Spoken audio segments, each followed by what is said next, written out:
Okay, welcome everybody to the Papillion La Vista Community Schools Board of Education meeting on January 13th, 2025. We'll start with Section 1, call to order. Please rise for the Pledge of Allegiance.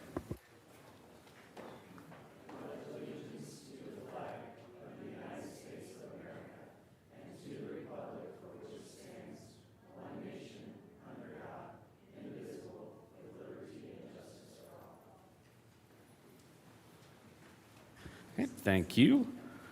Moving on to item B, we will start with the oath of office for our newly elected members. Dr. Rickley. Thank you very much, Mr. Madler, members of the board. For members of the audience who are here with us, thank you for being here, as well as those that may be watching from home. Thank you for being here. Thank you for engaging with your Board of Education.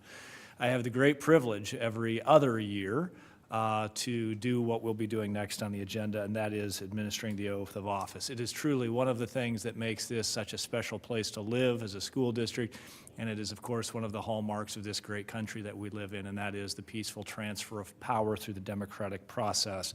And as a former government and history teacher, nothing geeks me out more than the peaceful transfer of power in a good election. So this is something that I take pleasure in. So before we administer the oath of office, we will do it for all three members, the two incumbents as well as the newest member of the family, Ms. Butler. I'd also just like to take this moment. I don't know if Val Fisher, who was voted who did not receive enough votes in the last election to be re-administered. Just want to thank Val for her 23 years of service. Val, thank you for your selfless service to this community and Board of Education. I'm sure you're with us in spirit, if not body. And with that, I would ask the three members, Mr. Marcus Madler, Skip Bailey, and Eliza Butler, to please rise while I administer the oath of office. I'll try to keep my voice loud. So if you would please raise your right hand. I state your name. Marcus Madler. Do solemnly swear. Do solemnly swear that I will support the constitutions of the United States and the state of Nebraska and will faithfully discharge the duties of the office of member of the school board of Papillion La Vista Community School District according to the best of my ability. With the power vested in me as the superintendent of the Papillion La Vista Community Schools, it is my great honor to welcome you to the Papillion La Vista Community Schools Board of Education. Congratulations. Well done.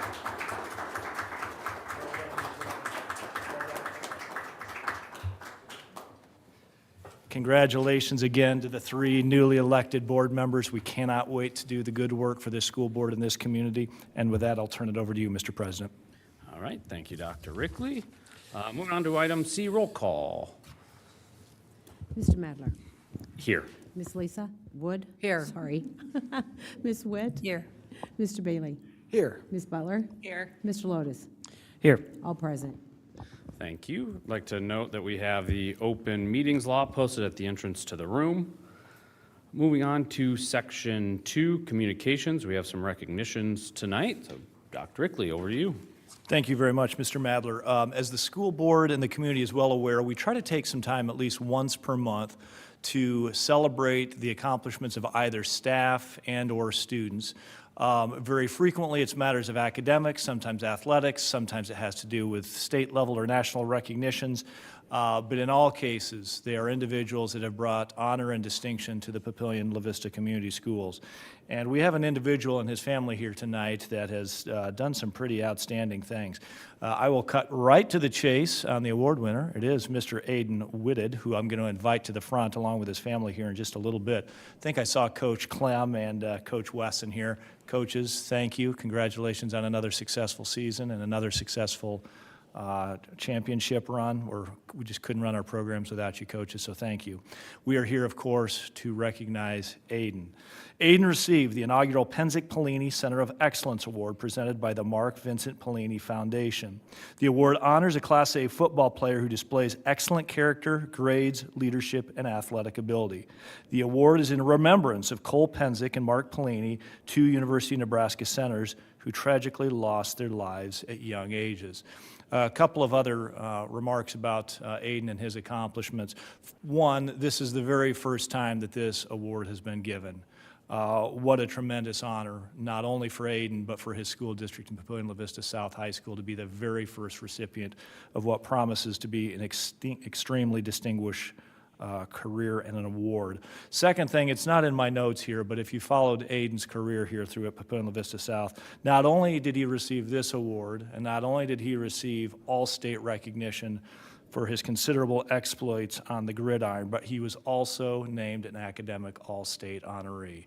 So that's quite the hat trick, ladies and gentlemen. Outstanding football player, gets honored with a state-level award, and oh, by the way, he's getting it done in the classroom. Aiden, we could not be more proud of you and your accomplishments. We're so excited to see what you do at the college level. Will you please come down and be recognized by your Board of Education?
Aiden, Tammy, Chief, you're welcome to stick around, coaches, but we know you're busy people. Have a lovely evening, and thank you again. So very proud of your accomplishments.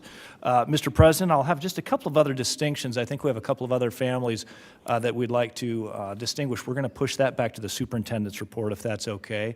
But again, to the Whitted family, thank you. Congratulations. We're so very proud of you. And with that, I'll conclude the recognitions for the evening. Thank you, Dr. Rickley. Moving on to item B, the Student Council Report. I believe we have Maggie Novak here from Papillion Vista High School. Nope, not Maggie Novak. Who do we have? Nova. Nova, sorry. Come on down, Nova. Happy Monday. Uh-oh, we're fighting through it. There you go.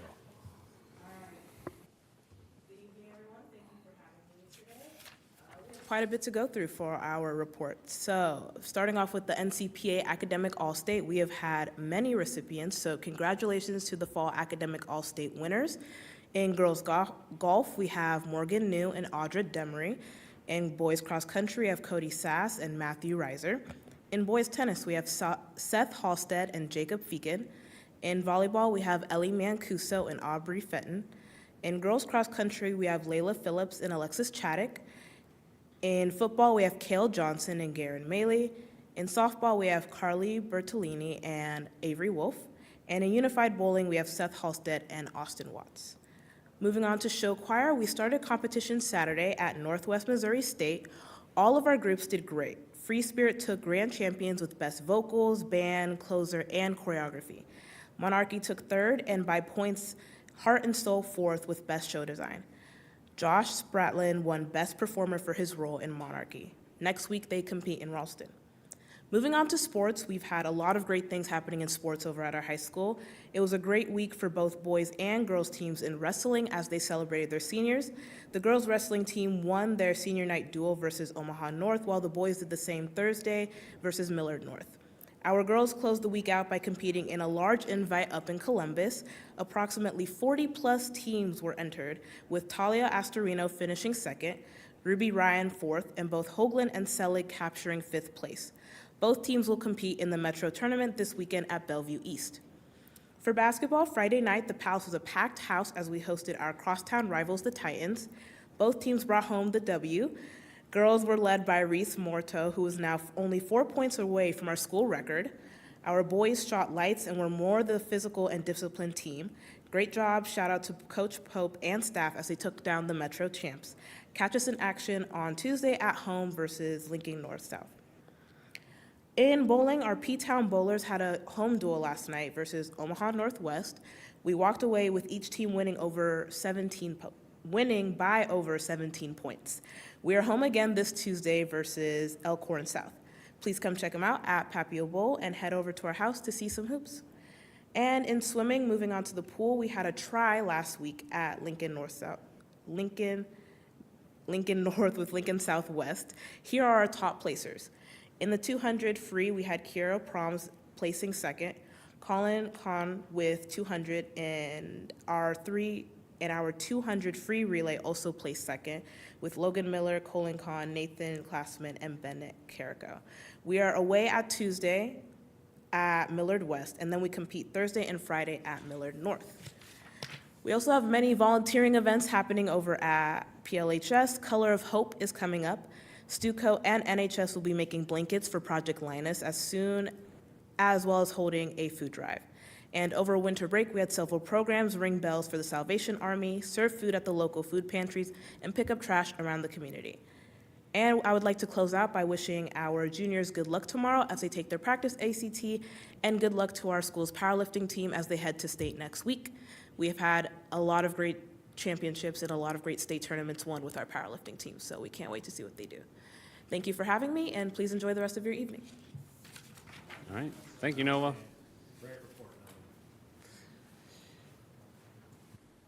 Okay, moving on to item C, we do not have any public comment tonight, so we're able to move on to item D, Superintendent's Report. Dr. Rickley. Thank you very much, Mr. Madler, members of the board. So this is a little bit unusual in that we did a separate category for recognitions, but there's also some other individuals in the audience that I think we're going to recognize this evening. Dr. Villarreal, I think you have a slide for us here.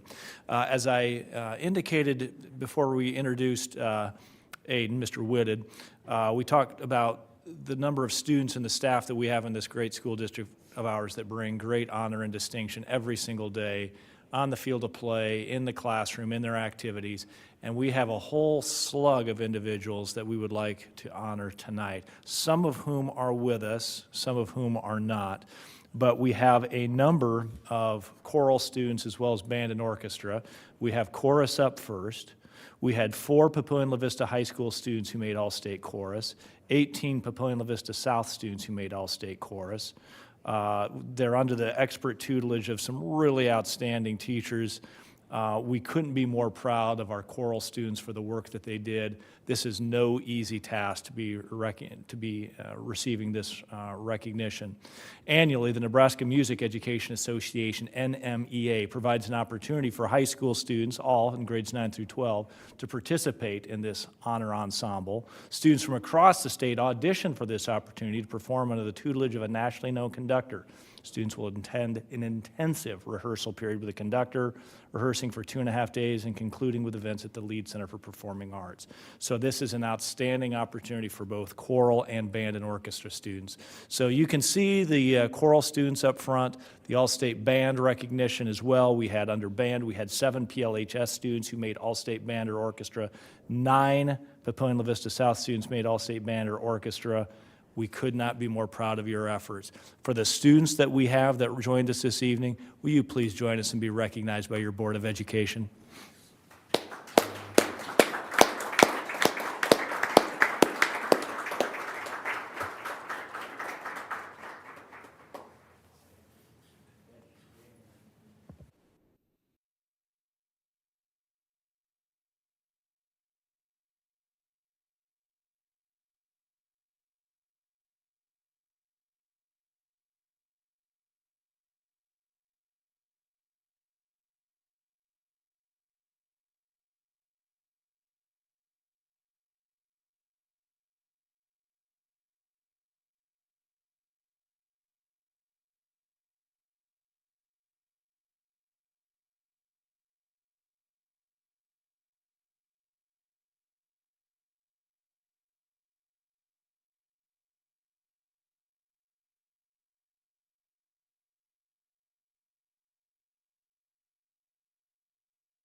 I wasn't much of a singer, but I could play a pretty mean trombone back in the day, so I do have a special place in my heart for people that play the brass. Thank you again for being here, and thank you for the great work you do every day for our music programs. Moving on with the rest of the superintendent report, just want to thank all of our staff and parents and families for a positive start to second semester. Hope everybody had a lovely winter break. It's such a nice opportunity to catch your breath, spend some time with loved ones, and hopefully really recharge those batteries for a successful second semester. Also, this is a huge honor. It's for our staff. It's certainly a reflection of the work that Dr. Villarreal did in doing some of the background work. But I had reported to the board a couple of weeks ago that a few of our schools had applied for and received the Diamond Safety Award. It's a recognition of protocols, of diligence, of basically a commitment to school safety. And we had an internal conversation with our cabinet group, and we said, why would we not do this for all 21 of our schools? And Dr. Villarreal and our principals took this to heart, did some work over the last couple of months, and I am pleased to report that all 21 buildings in the Papillion-La Vista Community Schools have received a Diamond School Safety Award from the Nebraska Department of Education. So no small matter. Really appreciate the district taking a leadership role in this, and our building principals taking a leadership role in this. Also wanted to single out Dr. Villarreal for something that the board is aware of, but I think it bears mentioning. He recently received an NSPRA Emerging Leader Award, NSPRA being the National School Public Relations Association. It is the national organization that represents school PR professionals. Dr. Villarreal, we're very proud of you and your accomplishments in that arena.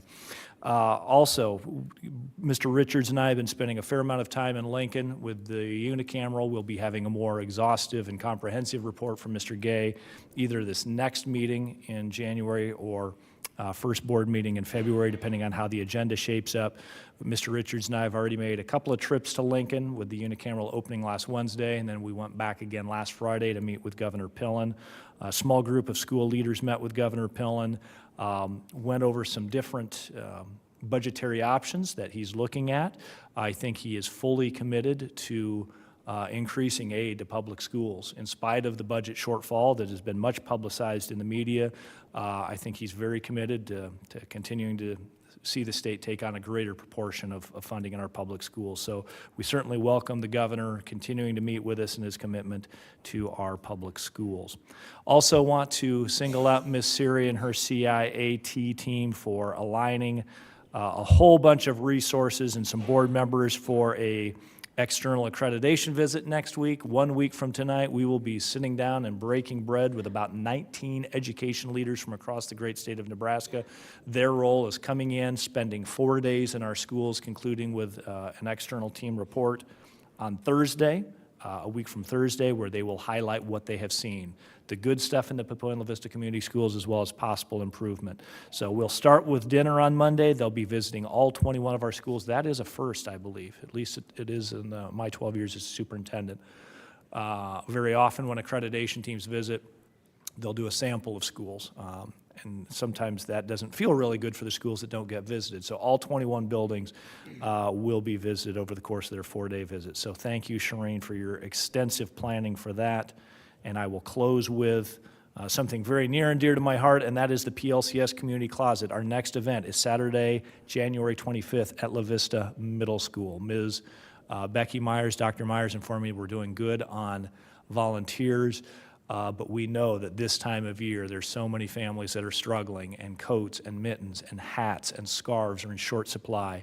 We'll be giving away more than just that, but we know that cold weather gear will be particularly valuable and will be much in demand. So we continue to do great things for our vulnerable families and can't wait to see the turnout we have there. And with that, Mr. Medler, I'll conclude my superintendent comments.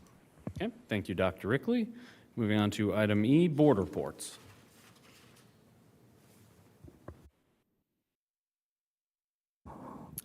I was lucky enough to participate as one of the members of the concession slinging crew at the January 4th and January 10th basketball games at Monarch High School. And I'll tell you what, if anybody wants to have a very good experience volunteering, that's a place to be because you are busy.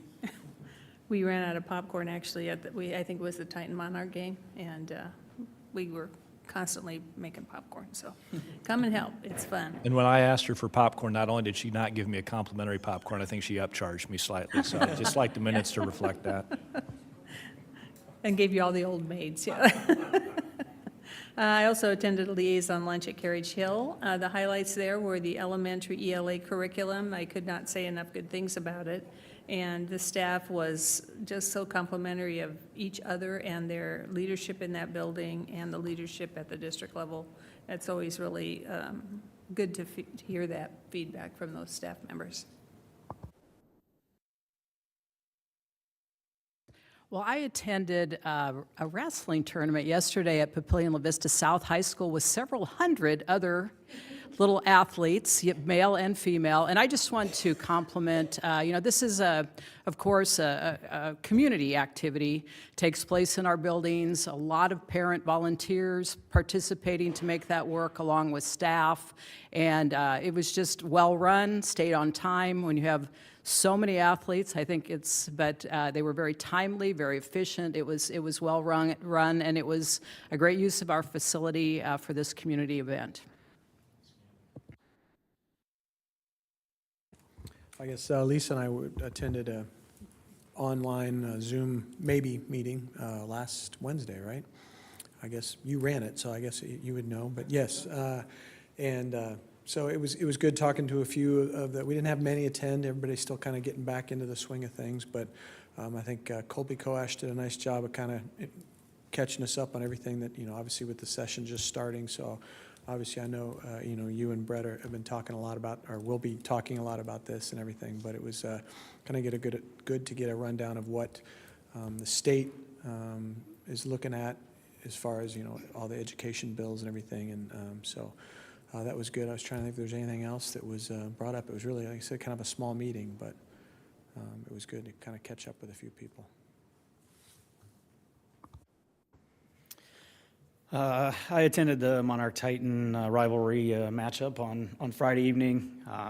Like Nova said, it was a very packed house, but just what a wonderful environment for those student athletes to get to play in, both student sections and the rivalry cheers and the back and forth and just the fun of high school competition and rivalry competition. So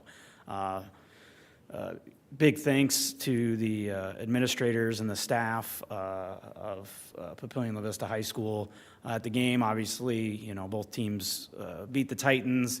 We're eager to celebrate. They did great on letting the students have a little bit of fun and storm the court, but keep everybody safe at the same time. So big shout out for the planning and the execution of letting them have a little bit of fun, but making sure everybody behaved and were safe. I also went to the basketball games, both the boys and the girls, and packed house for both games. I want to thank the community for turning out and showing up, and it's just a fantastic opportunity for both teams to play in front of just a packed gym with a lot of energy and a lot of excitement. So it was great to see the community coming out and supporting both teams, and it was a great game on both sides. Any other board comments? Nope. All right. Moving on to item F, the committee reports, Buildings, Grounds, and Finance. We have not met since the last meeting. We have a meeting scheduled for 8 a.m. this Friday here at the central office. Okay. Human Resources and Student Services. We had a meeting on the 18th of December, and we talked about the 2025-26 capacity numbers and have recommend that we continue with the same numbers as last time. We talked about staffing as well, and we're holding staffing meetings. The HR is holding staffing meetings with principals and planning for the next year. They don't think they have any big asks, but they'll bring any to the board if needed. Negotiations have been completed, and we will hear from Dr. Settle's letter today about the outcome of that. And our next meeting will be sometime in January, but we don't know yet what date that is because it will conflict with the external visit. We wait to see what happens. We also want to give special thanks to Ms. Fisher for her service. She served on this committee for many, many years and brought a wealth of information and experience to all of the tasks that we had before us. We'll miss her. Thank you. Curriculum and Americanism.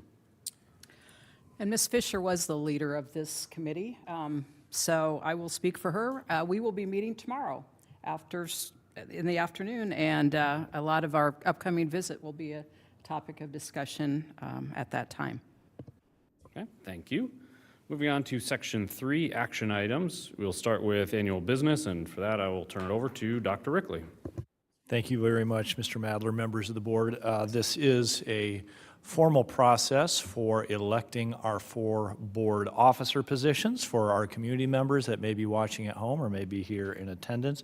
We have 4 officer positions of the 6 board members. They are the president, the vice president, the secretary, and the treasurer. So I'll kind of walk you through verbally the way this process will work so that you can kind of understand what's going on, especially if this is the first time that you've watched our officers be elected.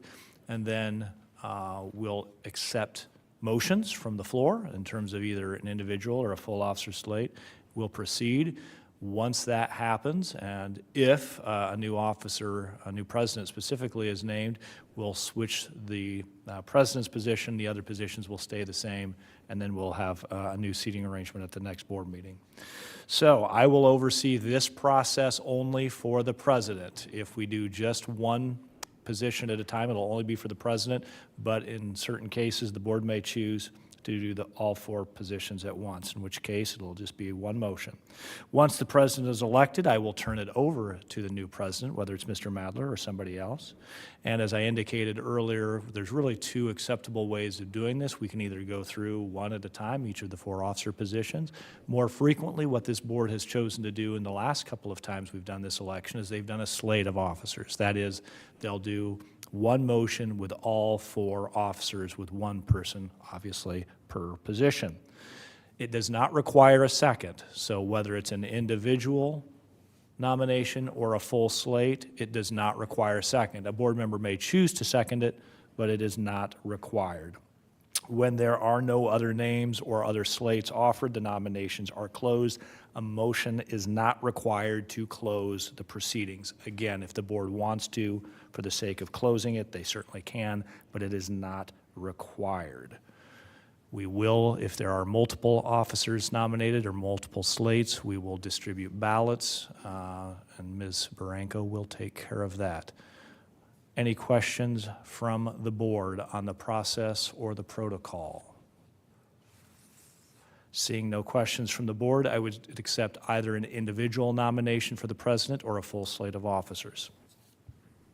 Yes, I'd like to make a motion to nominate Ms. Sue Ann Witt for president, Mr. Brian Lotus for vice president, Ms. Lisa Wood for secretary, and Mr. Marcus Madler for treasurer.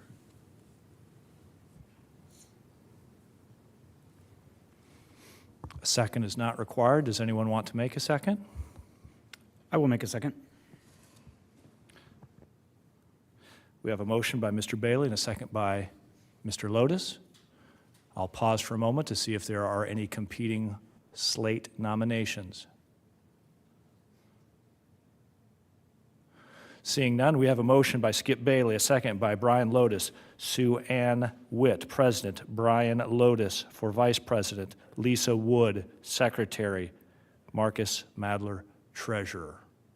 That is the slate of officers put before us. I'm seeing no discussion.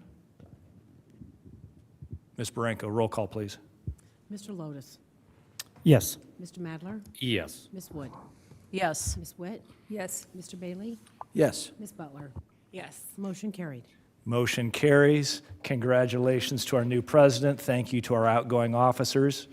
Mr. Madler, it's been a pleasure working with you. Ms. Witt, welcome to the presidency.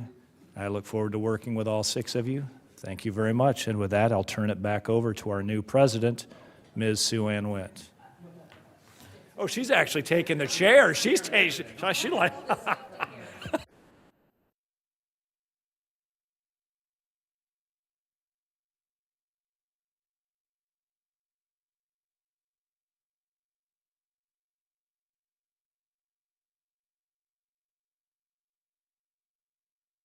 Welcome, Madam President.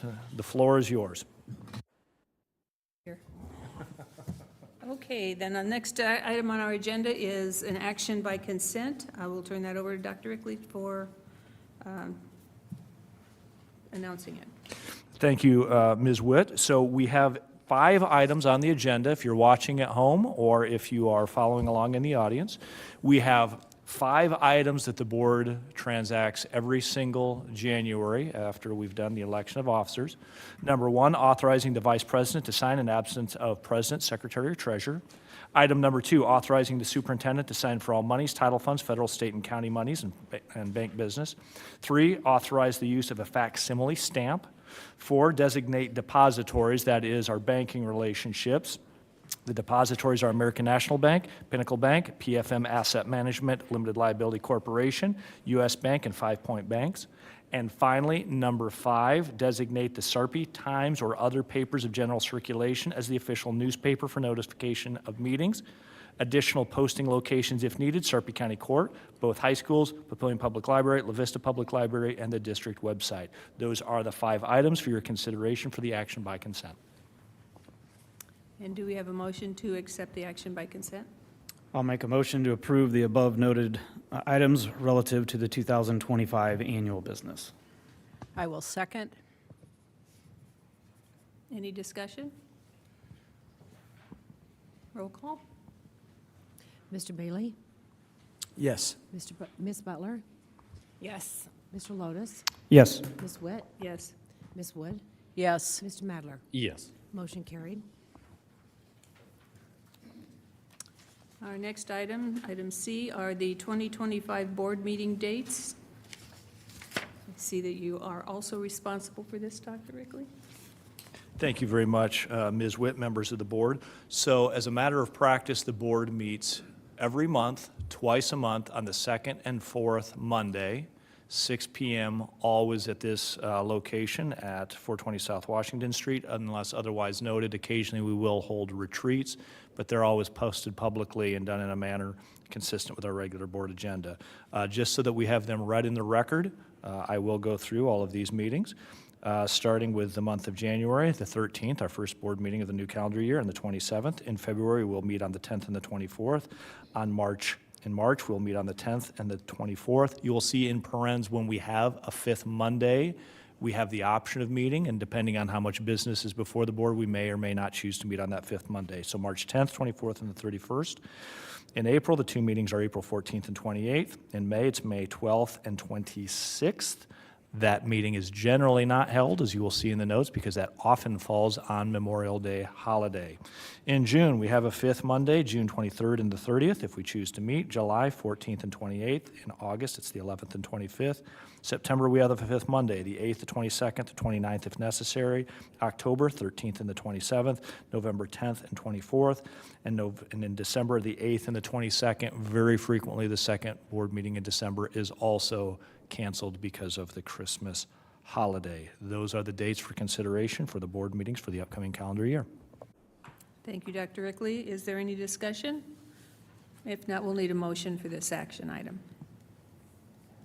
I'll make the motion to approve the 2025 board meeting dates as presented. I'll second. We have a motion by Mr. Madler and a second by Mr. Bailey. Roll call, please. Ms. Butler? Yes. Mr. Lotus? Yes. Ms. Witt? Yes. Ms. Wood? Yes. Mr. Madler? Yes. Mr. Bailey? Yes. Motion carried.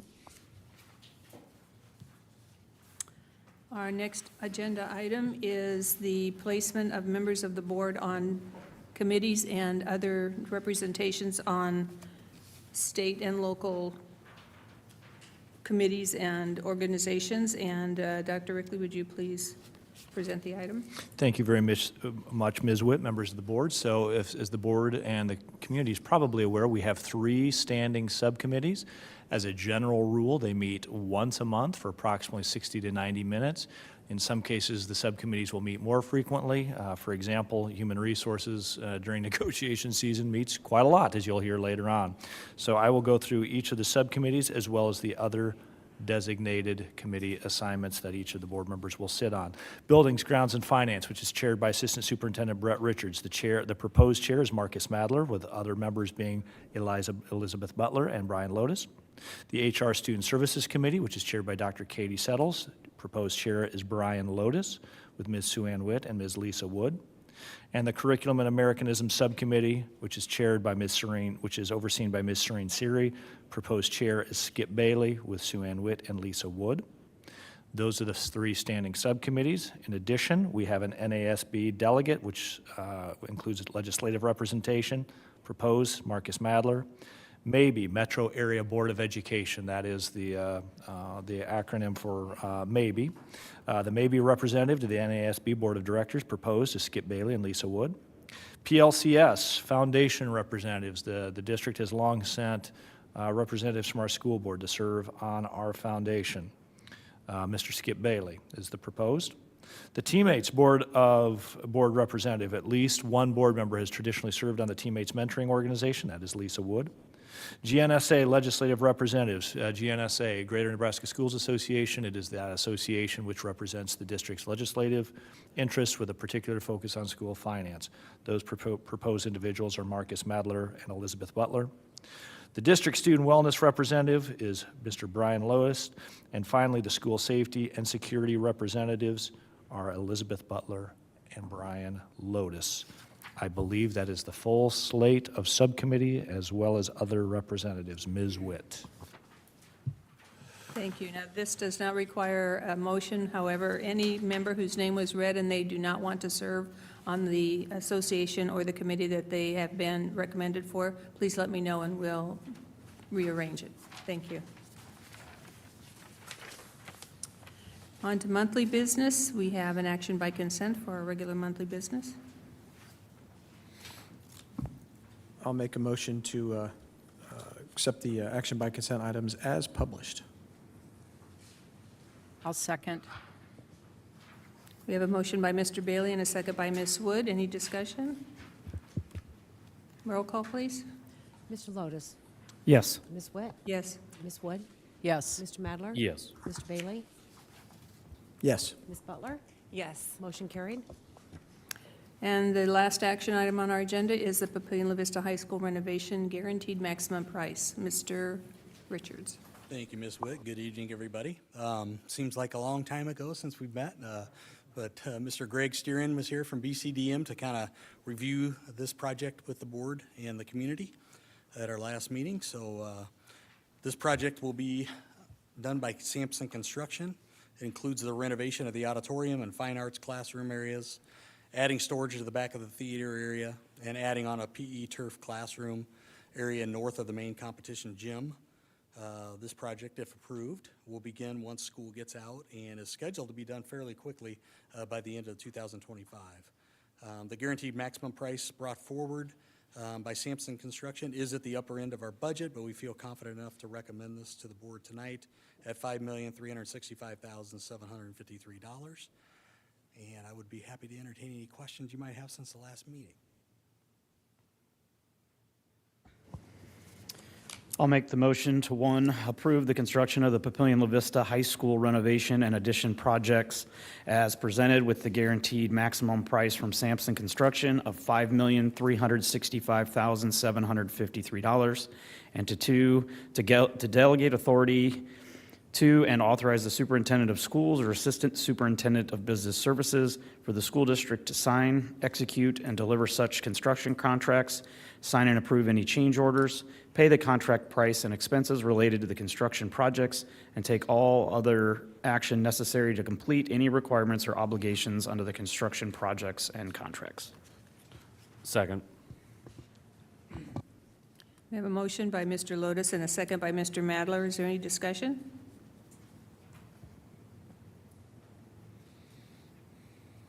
Seeing none, roll call? Ms. Witt? Yes. Ms. Wood? Yes. Mr. Madler? Yes. Mr. Bailey? Yes. Ms. Butler? Abstain. Mr. Lotus? Yes. Motion carried.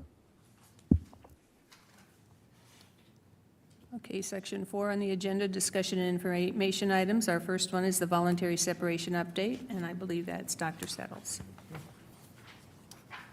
Yep, thanks so very much. Hello, Board of Education. Don't get too excited. My shortest report is first. So I thank you for your patience as we go through quite a lot of information tonight. So the voluntary separation, we first spoke with you this school year back in September, I believe, with our general information about the voluntary separation or early retirement incentive program. Just a reminder up here what the qualifications are to be able to apply for this. And I believe when I had shared that with you, I had said we had 67 people that were eligible for it. That means that they've worked at least 15 years in the school district, are between the ages of 55 and 65 by 2025, and they're not an administrator. And now I'm about to bring to you, they've met the deadline of the December 1st. So we always do this one a little bit early. It helps with planning, of course. Wanted you just to have some historical data on there, but you can see outlined in yellow, we do have that we had 12 people that applied for it, and all 12 of those were accepted by you in December under action consent. Again, we had 67 people eligible. So among this year's retirees, super happy for them, and I'll share that on average, their age is 60. They have on average 22 and a half years in PLCS, which is just incredible. Total experience here in this school district, 271 years collectively among them. So really just a group that we're so grateful for and so glad that they gave all the years of service that they did here in this school district. But we will have a chance to celebrate them in the upcoming months at the retirement in the spring when we do the retirement and years of service recognition. But it's such a great group, and we're busy trying to bring in great people that can help to now step into their very big shoes to fill. In general, just getting the chance to meet with them, and besides those 12 that applied and accepted, we did have another dozen or a few more than that even that met to consider this. So typically those are people that within this next few years we might see applications from, but the general comments, they feel good about retiring here, and most of them plan to come back on as subs. The high insurance costs are one of those reasons. They do have some stipulations of time that they need to sit out and can only do 8 days a month. We are grateful that in the last few years that was a change in Nebraska, that now they are allowed to sub 8 days a month, so that's wonderful leading up to the first 180 days. And then after that, they're more available than the 8 days. But very grateful. I hear this time and time again that our district does offer this sort of a program for recognition. A reminder, it is a $35,000 paid into a 403B, and that hits their 403B around September of the year that they retire.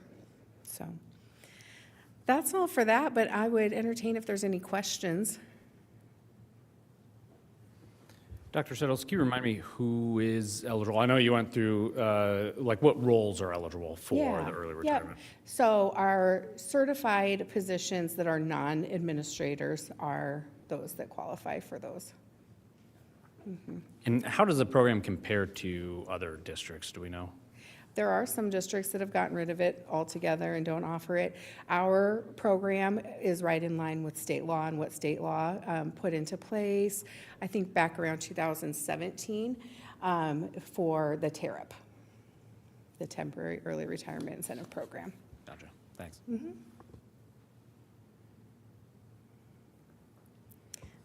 Any other questions for Dr. Settles? If not, Dr. Settles, you can move on to the teacher tentative negotiated contract for 25-26.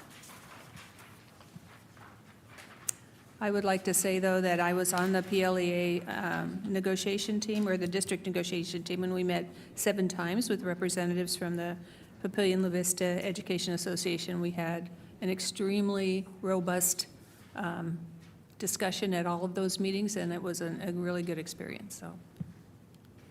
Yeah, thank you. I think we began those meetings around October 28th, and just really appreciate the support of that group for volunteering and coming together. They know it's a heavy lift, and then as well as our subcommittee members.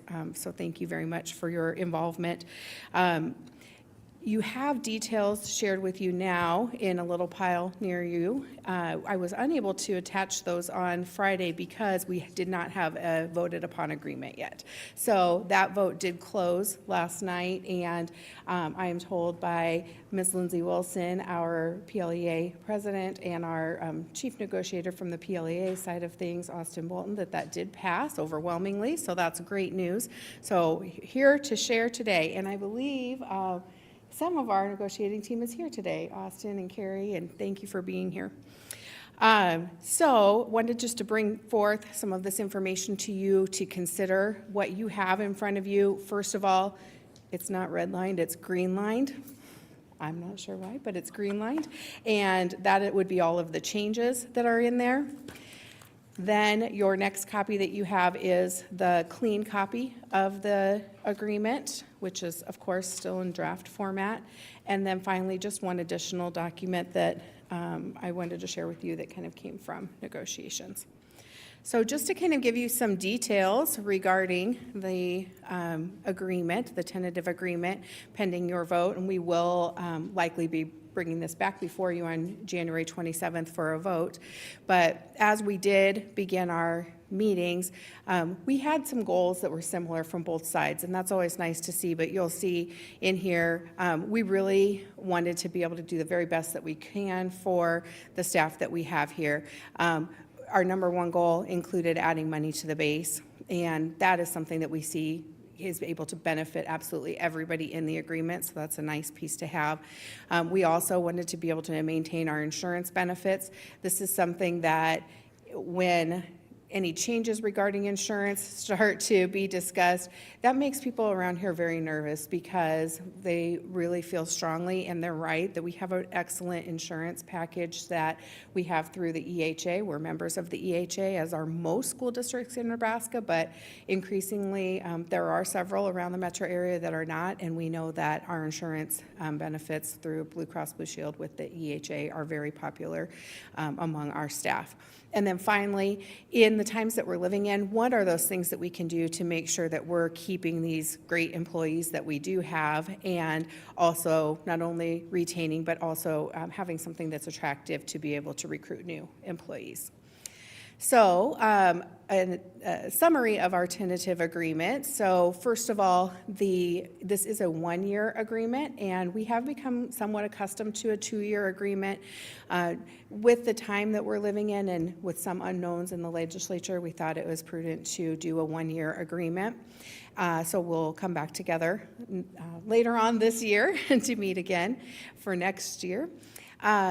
The base salary would increase by $950 on the base, moving our base salary to $40,750. This is a 4.2 salary increase. When you include all of the other increases that this would have, this would include both vertical and horizontal movement, so people would get credit for any education as well as their years and be able to move down on the salary schedule. Our insurance package remains the same, but we did see a 5.49% increase in that. So when all is said and done and everything considered, that total package increase would be 4.69%. The 4.69 does not include any new changes to extra duty that we'll share some things with you on that.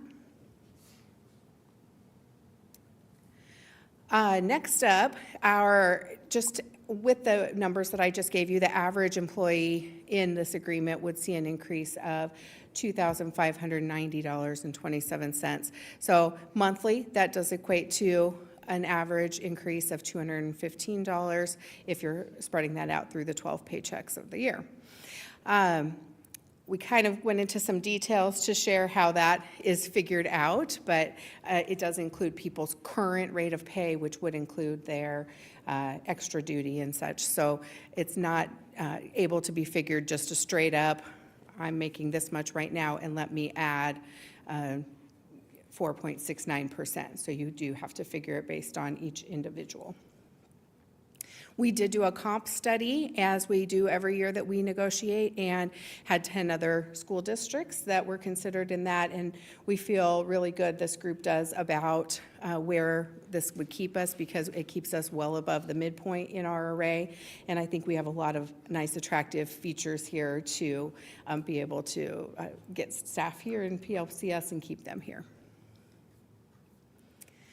A couple of other things that happened, some high-level things. Like I said, you've got all of the details there, but we did add language right at the very start to recognize and define the unit, the representative unit. So all of the different titles of people that are represented in this unit are now a part of that.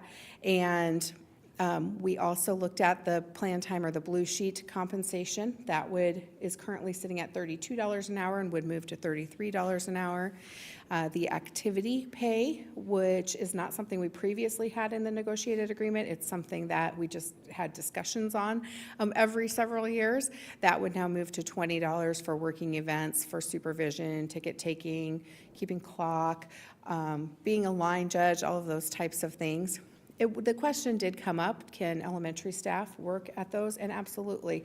In fact, our middle school ADs have met with our new staff several times over the course of the last few years and kind of shared, here's some other ways to get involved, and especially if you have a passion for a certain activity or sport.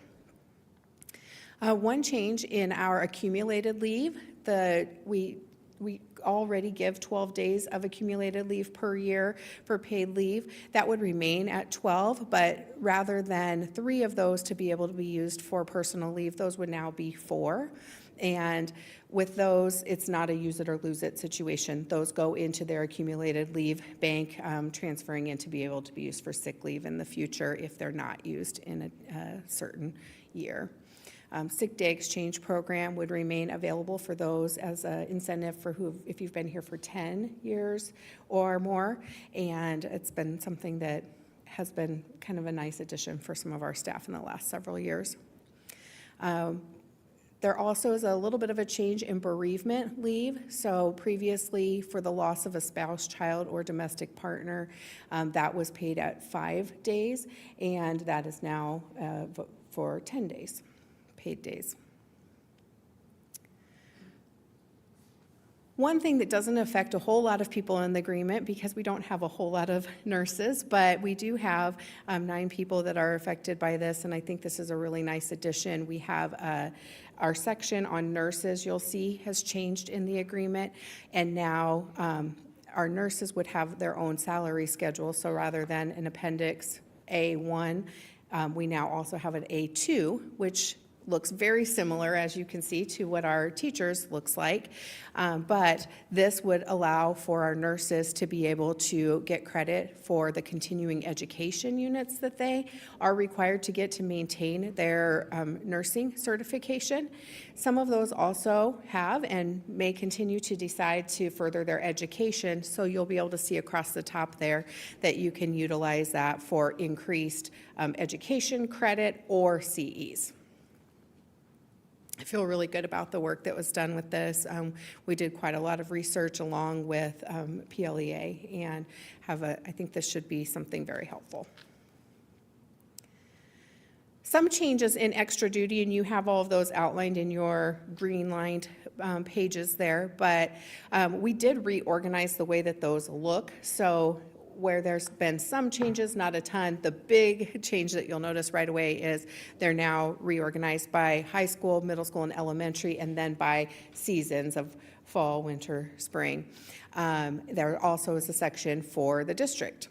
And a column we did add there allocated for FTE per position. This really is just for transparency and clarity.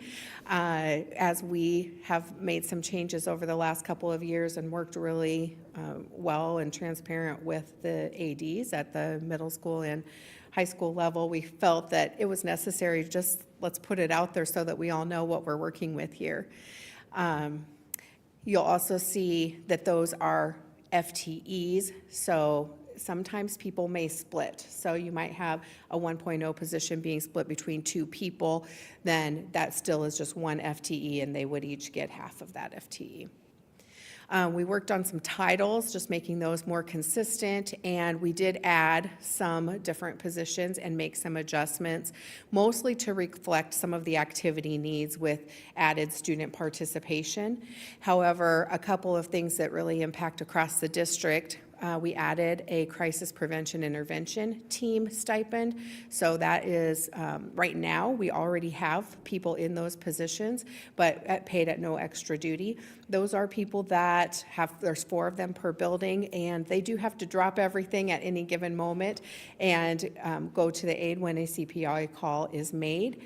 That work, though, that they may be missing in taking care of that situation does need to get done at some point. So this is really recognition of the flexibility that those people share or show in being able to jump into action when needed. So the current program that we use for our intervention is called CPI, Crisis Prevention Institute, and those intervention teams would now get 2% of the base per person. So that's at each of the schools. Elementary team leaders at the district level would be added. So those are paid at 2% of the base, and you can see art, counselor, library, vocal and instrumental, and PE are each of the areas that we would add those positions. And then, like I mentioned, a couple of other different adjustments to be made that you'll see redlined in there that mostly just affected what were the current needs that we were seeing across the district. I will tell you our ADs at all of the levels are very, very good about reaching out and saying, hey, is this something that we can look at? And they're great about communicating together, our middle schools and our high schools, and just sharing that this is a need that we're all seeing. And they also are willing to know that there needs to be some give and take with that. So what are some other adjustments we can make to make anything new happen? Did want to include for you what the insurance rates would look like for next year. So like I mentioned, we did see a 5.49% increase. That was not as high as we anticipated it could be, but still plenty that makes an adjustment. The district would continue to pay 100% of single for those that qualify, and then 93% of all of the other groups. So employee and spouse, employee and children, full family. So you'll see that out of pocket monthly that would go for those premium costs. That would be in the second, or the columns that you'll see listed there toward the left side of your screen. So with those, if you kind of average, okay, what's the average person seeing as an increase monthly for health and dental? Across each of those groups, it's about an $8 increase per month. So a full family would see it's around $240 for insurance per month, with the district paying the other 93%. Couple of other things that we discussed. So you may remember back the last time we negotiated, we did add 2 days. This is outside of the contract, but we did add 2 days for special education teachers. We now would also have that for our speech language pathologists, documented in a very similar way. Rather than 190 days, they would be 192 days. So we intend to do that the same way. That's worked very, very well for our special education teachers. We also had some discussion around things like paid maternity leave, and what we ended up doing instead was discussing options of short-term disability options that people could elect. So we are currently reviewing some plans and seeking some plans that could be made available to staff then. There's of course some stipulations that come with short-term disability, but it would be something then that anybody would be able to participate in. Along with that, we also have asked those same companies to provide us some information on pet insurance. We also had some discussion around the vertical freezes that I know sometimes in your liaison lunches or other times you hear staff kind of talk about, are we going to be able to do anything for people who had a freeze? And when we hear when we hear of a freeze, it was not a overall pay freeze those years. It was a vertical freeze. So there was more money put on the base rather than moving down on the pay scale. So one of the things that you have in your pile is just some education on that we thought might be helpful for you just to have at your fingertips and kind of understanding those and what types of raises were given those years. And it's not really something that's, up for debate to go back and change, because those were really important decisions made by both sides negotiating during those years and truly allowed us to be able to get to the point that we're at here. And so that's something that we just talked kind of extensively about and decided that we would put together a document just to help people understand that part a little bit better, since it does kind of span over 25 years. I did want to just take some time to thank everybody that was involved in the process, and you'll see our negotiating team members there, as well as the members of the HR and Student Services Subcommittee. I also would love to recognize Val Fisher. So 23 years, and she served on this committee every single year. So that's pretty awesome. We're not, that is not for the faint of heart. So very much appreciate her in doing so. But we really appreciated the collaboration with PLEA. This is a group that works very hard and truly was negotiating for the good of everybody in the district. And we just really appreciated the conversations back and forth with them. What questions might you have? I'd just like to add that I really did appreciate, as a member of this team, Dr. Settles and her team's efforts to provide us with valuable information as proposals were made.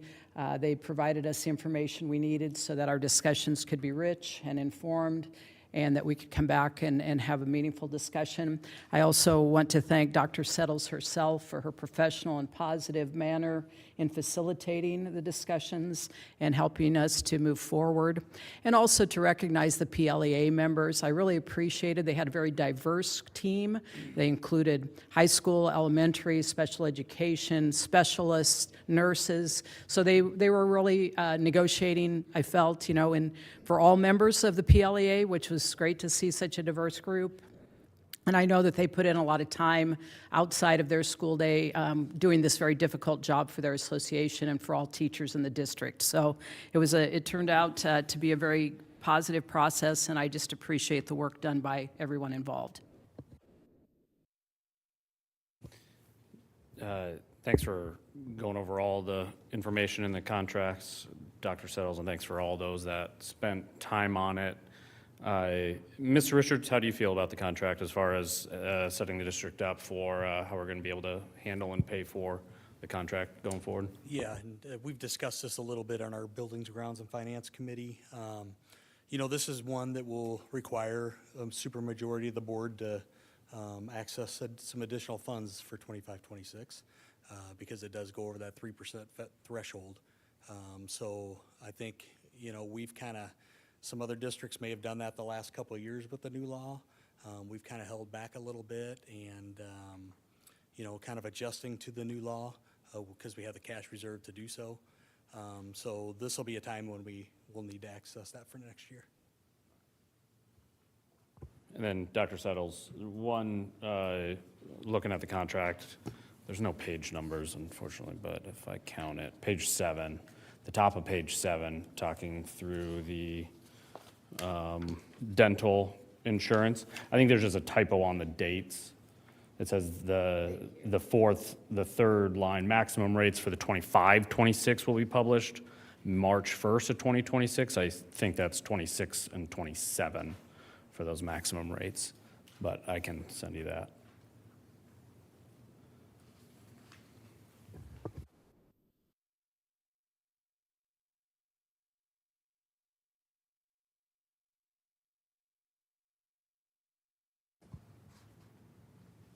Any other comments for Dr. Settles? If not, I would also like to reiterate my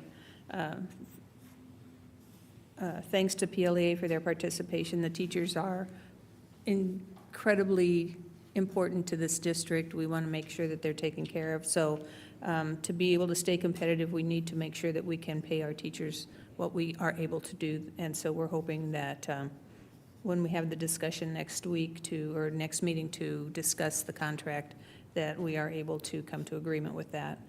Teachers are important. We need them in our classrooms. We need them to keep this district known for greatness. So thank you for being there, and thank you for continuing to do your job as well as you do. Our next item on the board agenda is the student demographics, and that is Dr. Settles again.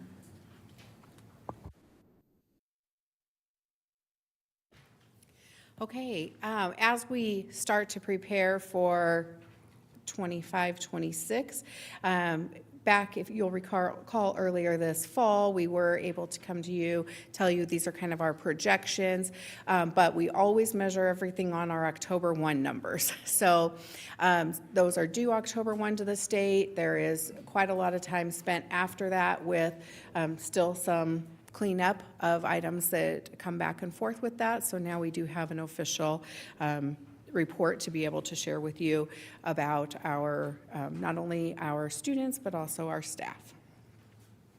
So first up, wanted just to give you a look as to where we were at that October 1st, and our official number for 24-25 was at 12,069 students. That is a preschool through 12th grade number included there. That is up by 30 students overall from last year. Just to kind of give you a summary here then by level, you'll see in yellow here our official for the fall, October 1st, then gray was 2023, white, the difference from last year to this year. So you'll see that we did see the least amount of growth in that preschool and elementary. It was actually preschool that is the one that went down for this year, which has been unique to us from the last couple of years. When you figure elementary, we actually went up by 2 in elementary. Middle school went up by 14, high school up by 50. And preschool is also, though, our one that continues to change the most throughout the year. So if those numbers were to be pulled today, there's a very good chance that we're already above where we are at here. But on that October number, that is where we were at. We do have child find services that do continue, though, to identify students to ages 5, birth to 5. So over our K through 12 numbers, we went up actually by 66 students. So overall, when you figure it, preschool through 12th, like I mentioned, we are up 30 students, 12,069 students. Next up, we like to take a closer look at option enrollment each year, and you can see represented at the bottom there in yellow, that is represents our option enrollment numbers currently. We do still see more students opting in than opting out, which is always what we want to see, of course. We see that most of our students option in at the elementary level, then followed by high school level, followed by middle school level. And then when we take a look closer at the option out numbers, we have high school as the most option outs, followed by elementary, and then followed by middle school.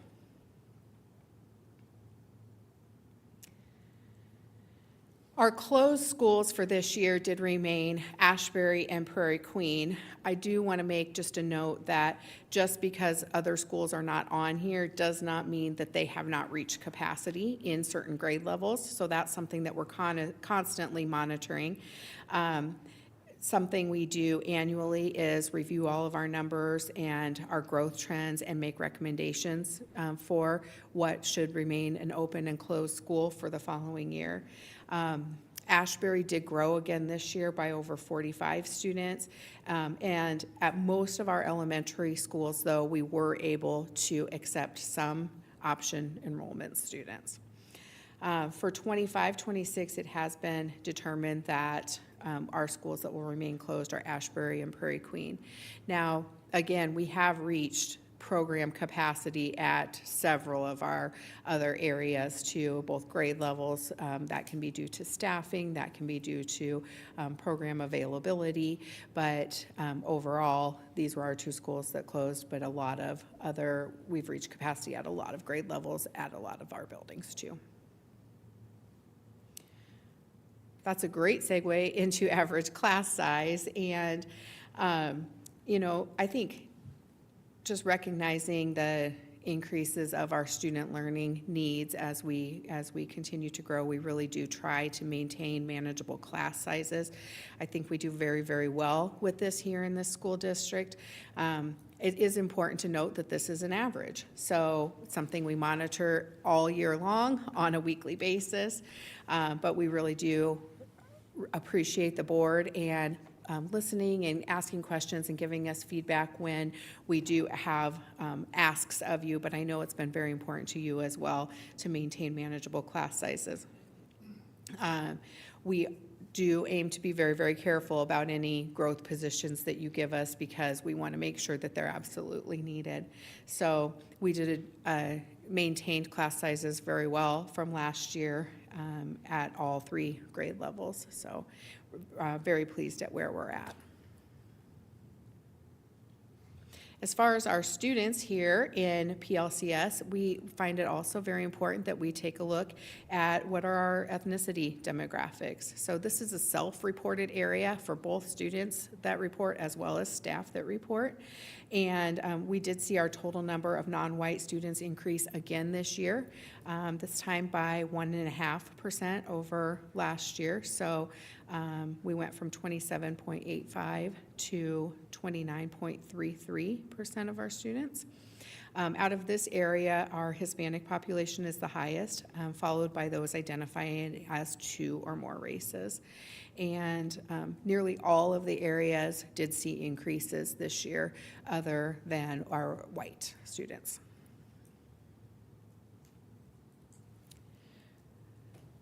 So as of October 1st, when we take a look at our free and reduced information, you can see here that we did see a decrease in our free and reduced numbers.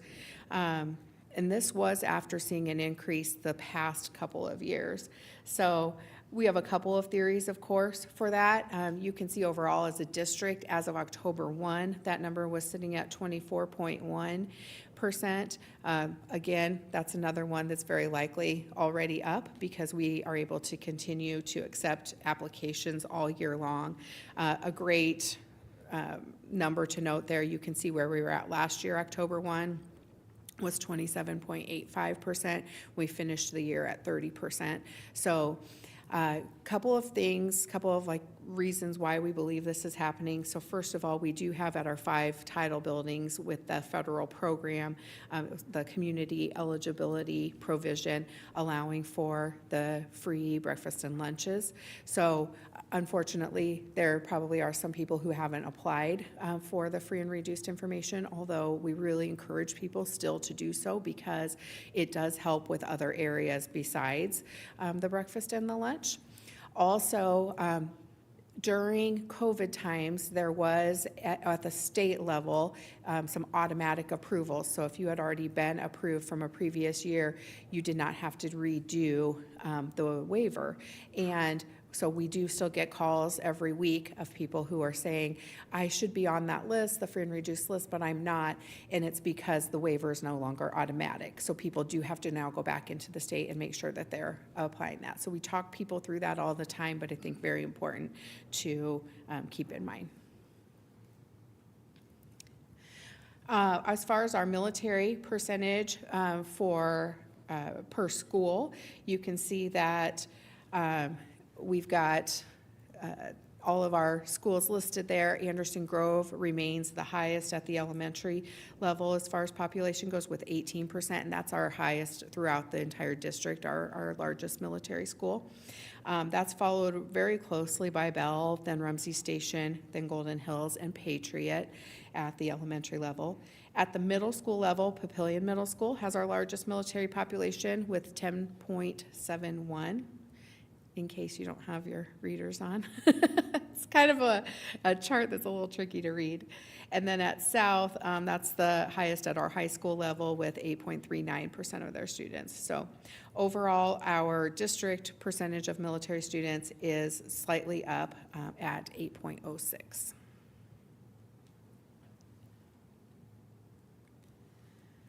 Next up, we like to keep an eye on our homeschooled students. So you can see that we currently have 4.95% of our students, or 540 overall, as homeschooled students.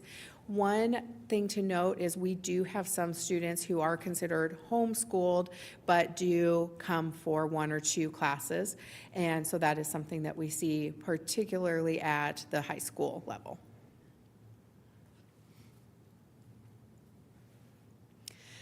Shifting on over to our staff, this chart does represent 1,729 employees that we have.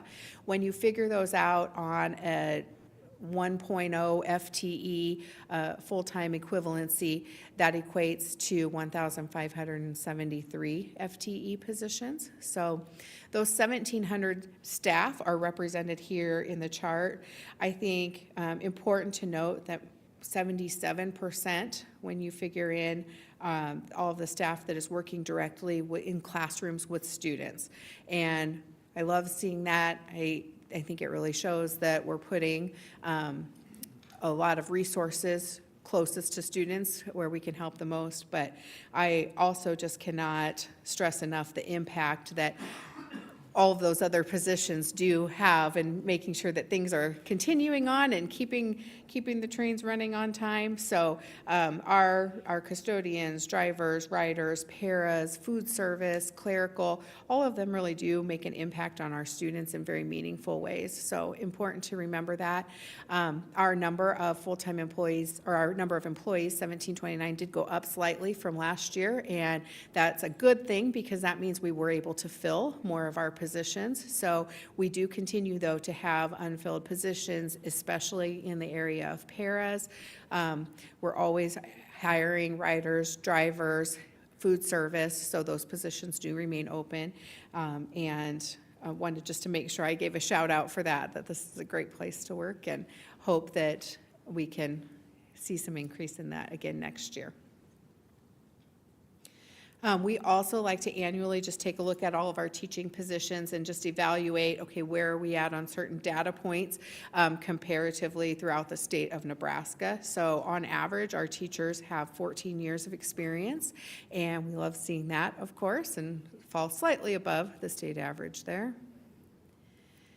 Our percentage of teachers with master's degrees is nearly 70%, which is a fantastic thing to be able to see.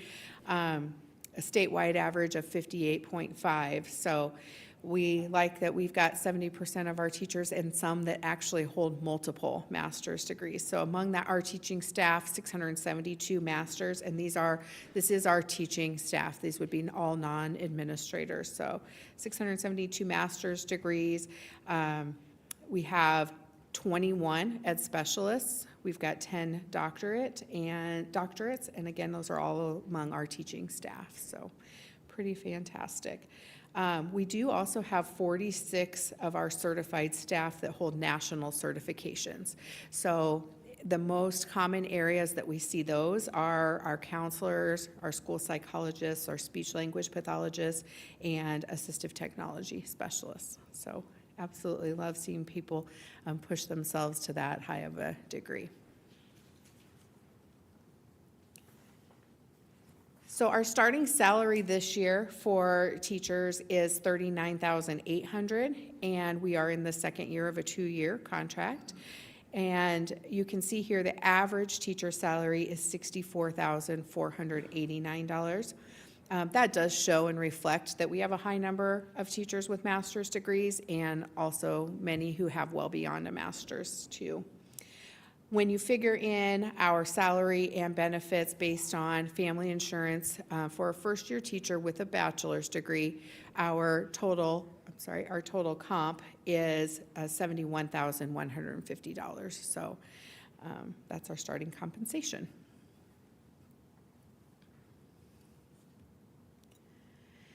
We also always, especially with the national shortages in the field of education, we like to keep an eye on the certified staff that are nearing retirement. So you can see that 12% of our staff are age 50 and up when you add those numbers together. So we do have fewer people this year under the age of 27, and we went up by 2% over the age of 50. So of our areas, when you consider all areas of employees, our clerical is now the highest percentage closest to retirement, followed by our custodians. As I mentioned earlier, this year we had 67 teachers eligible for the retirement, and 12 did put in for that, for the early retirement. We do have a couple of others, though, who this maybe was a second career or second district of retirement for them that are retiring this year, too. So a few more that weren't to the point that they reached the voluntary separation, but you'll see a couple more applications come across, not for the tear-up, but just of people who are retiring. You can see we do actually also have a large group of our teachers that are in their first 5 years, and that's a group that we work really hard to support and keep those new teachers. And I would just give a huge shout out to their mentors. Those are people, their mentors and their teams that work very closely with them every single day.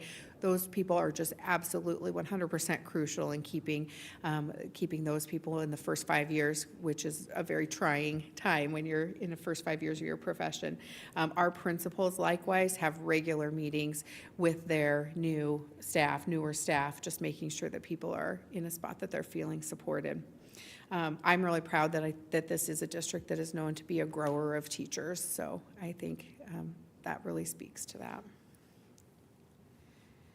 Like our student diversity, we also like to take a look at our teaching population, and we've also increased our diversity in the last several years of our teaching population. So this year we have 2% more diversity represented in our teaching population than we did last year.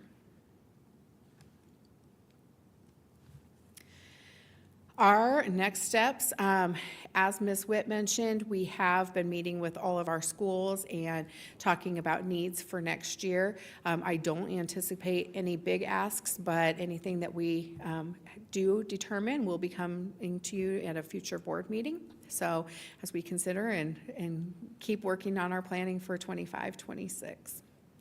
What questions might you have?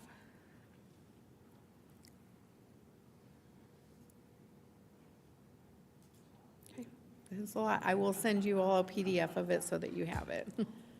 I would Right. tell you that when we do the review for the district accreditation, that one of the things that they may ask is the board informed of district data and such? And we always get good data reports from our staff. Thank you very much.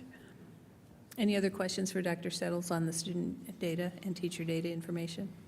I just want to say one thing real quick, because I have heard this a lot in liaison lunches, is the average class size, and and of course I know something that we like to talk about and everything, but as we said, it is an average, and so of course you are going to get those teachers who are very happy that they're at the low end of that average with 14 or 15 students, and then you get the ones who are obviously are not. So something that I always request, always keep working on, trying to get those is close to that, average as we possibly can, just kind of like I said, because I've been contacted quite a bit and talked to quite a bit about those averages. So Yeah. I do appreciate you talking about that and bringing that up for us as well. Yeah, it does feel pretty difficult when you're one of those classrooms on a certain year that might fall well above the average. One of the things that we do try to do when we're in situations like that is look at how can we help support with, we actually call them para support hours. So whereas we might not be able to add a full